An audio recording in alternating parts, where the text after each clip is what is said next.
নাটক হয়েছে, নাটকের অনেক কস্টিউম ছিল আমাদের, সেই কস্টিউমগুলো পড়ে গেছে।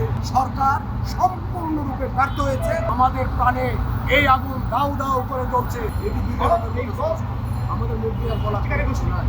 যারা প্রথমতে হামলা করেছে, আগুন জ্বালিয়েছে, যারা ছায়ানটে হামলা করেছে, তারা ঘোষণা দিয়েছে এরপরও দিচ্ছে।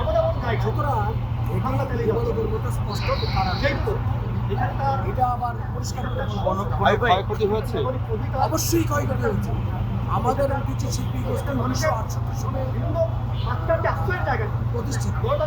এই প্রতিষ্ঠার পর থেকে যত ধরনের ডকুমেন্টস আছে সব কিছু এবং অতিথি শিল্পী গোষ্ঠী বাংলাদেশে প্রাচীনতম সংগঠন এবং একটা আর্কাইভ ছিল, সেই আর্কাইভ নষ্ট কোকো ও শিয়া বাটারের ইউনিক কম্বিনেশনে তৈরি Natura expert care body lotion স্কিনের ড্যামেজ হিল করে, ত্বক রাখে সফট ও ময়েশ্চারাইজড। লুকিয়ে আর কতদিন, বাই বাই ড্যামেজ স্কিন। আমাদের অনেক ধরনের বাদ্যযন্ত্র ছিল, সেই বাদ্যযন্ত্রগুলি তারা পুড়িয়ে দিয়েছে এবং আমাদের অনেক নাটক হয়েছে, নাটকের অনেক কস্টিউম ছিল আমাদের, সেই কস্টিউমগুলো পুড়ে গেছে। আমাদের কম্পিউটার সহ আমাদের তথ্য যা আছে সমস্ত কিছু পুড়ে গেছে এবং আমাদের এখানে একটা প্রসিদ্ধ লাইব্রেরি ছিল, শত শত বই ছিল এবং অনেক উন্নত মানের একটা লাইব্রেরি আমাদের ছিল। সেই আমরা প্রশাসনকে জানিয়েছি, প্রশাসনের পক্ষ থেকে জাস্ট জেনে রেখেছি। এখন আমাদের কথা হলো, যেহেতু এটি ডিক্লেয়ার একটি বিষয়, ঘোষণা করা একটি বিষয়, তাহলে এখানে প্রশাসন সম্পূর্ণরূপে ব্যর্থ হয়েছে আমাদের এই নিরাপত্তা। এবং একটা সরকারের বিভিন্ন বাহিনী থাকতে আগুন লাগার পর কেন আসবে তারা, সেখানে আমরা যাব কি যাব না সেটা ঠেকানো উচিত। আগুন লাগানোর আগেই তো উচিত ছিল যে তারা এই নিরাপত্তার ব্যবস্থা করবে।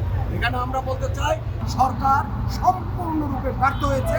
এই ইন্টারিম সরকার, আমরা এই অন্তর্বর্তীকালীন সরকারের পদত্যাগ দাবি করছি। অবশ্যই আমরা কর্মসূচি দেব, শুধু আমরা নয়, অতিথি শিল্পী গোষ্ঠী সারা বাংলাদেশে প্রতিষ্ঠিত এবং সারা বাংলাদেশে শুধু অতিথি শিল্পী গোষ্ঠী নয়, অতিথি শিল্পী গোষ্ঠী গণতান্ত্রিক সাংস্কৃতিক ঐক্য, যেই গণতান্ত্রিক সাংস্কৃতিক ঐক্য সারা দেশে সমস্ত সাংস্কৃতিক সংগঠনকে নিয়ে গঠিত। সেই গণতান্ত্রিক সাংস্কৃতিক ঐক্যের আহ্বায়ক আমাদের সংগঠনের সাধারণ সম্পাদক, তিনি আজকে এখানে উপস্থিত। গণতান্ত্রিক সাংস্কৃতিক ঐক্যে বিভিন্ন নেতৃবৃন্দ এখানে উপস্থিত। আমরা গণতান্ত্রিক সাংস্কৃতিক ঐক্য সহ বাংলাদেশে সর্বমহলের সাংস্কৃতিক সংগঠনকে সাথে নিয়ে, সারা দেশের সংস্কৃতি কর্মীদেরকে সাথে নিয়ে আমরা তীব্র আন্দোলন করে তুলব। এবং আমরা বলতে চাই, এই উদ্দেশ্যে আজকে জানিয়ে দিয়েছি, আমার মনে, আমার হৃদয়ে আগুন লাগিয়েছে। এরকম হাজার হাজার সংস্কৃতি কর্মীর প্রাণে আগুন দিয়েছে। সুতরাং আমাদের প্রাণে এই আগুন দাউ দাউ করে জ্বলছে। এই আগুন সেদিনই নিভবে যেদিন যারা এই কাজ করেছে তাদের শাস্তি নিশ্চিত হবে, সেদিনই আমাদের এই আগুন।